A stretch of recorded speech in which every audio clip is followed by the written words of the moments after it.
नांदेडमध्ये ओबीसींचा महामेळावा पार पडणार आहे। ओबीसी मेळाव्याला अनेक नेते हजेरी लावणार आहेत। ओबीसी मेळाव्याची तयारी आता अंतिम टप्प्यात आली आहे। तर नांदेडमध्ये ओबीसींचा महामेळावा पार पडणार आहे। यावेळेस अनेक दिग्गज नेते जे आहेत ते ओबीसी मेळाव्याला हजर राहतील। ओबीसी मेळाव्याची ही संपूर्ण तयारी जी आहे ती मोठ्या प्रमाणात होताना दिसते, अंतिम टप्प्यात आली आहे। त्यामुळे 7 जानेवारीला नांदेडमध्ये पार पडणाऱ्या या महामेळाव्याकडे आपलं लक्ष असेल।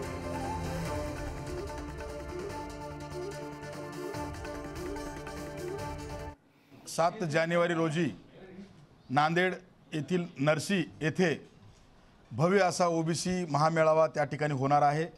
या महामेळाव्याला लाखो ओबीसी बांधव त्या ठिकाणी उपस्थित राहणार आहेत। या महामेळाव्याला मार्गदर्शन करण्यासाठी त्या ठिकाणी आमचे ओबीसी नेते माननीय नामदार छगन भुजबळ साहेब, या महाराष्ट्रातील बहुजन वंचिताचे नेते श्रद्धेय श्री बाळासाहेब आंबेडकर साहेब, ओबीसी जनमोर्चाचे अध्यक्ष श्री प्रकाश अण्णा शेंडगे साहेब, गोपीचंद पडळकर साहेब, विनय कोरे साहेब, जानकर साहेब, प्राध्यापक टी.पी. मुंडे सर, लक्ष्मण गायकवाड साहेब, शब्बीर अन्सारी साहेब असे अन्य सर्व ओबीसी नेते या महामेळाव्याला मार्गदर्शन करणार आहेत।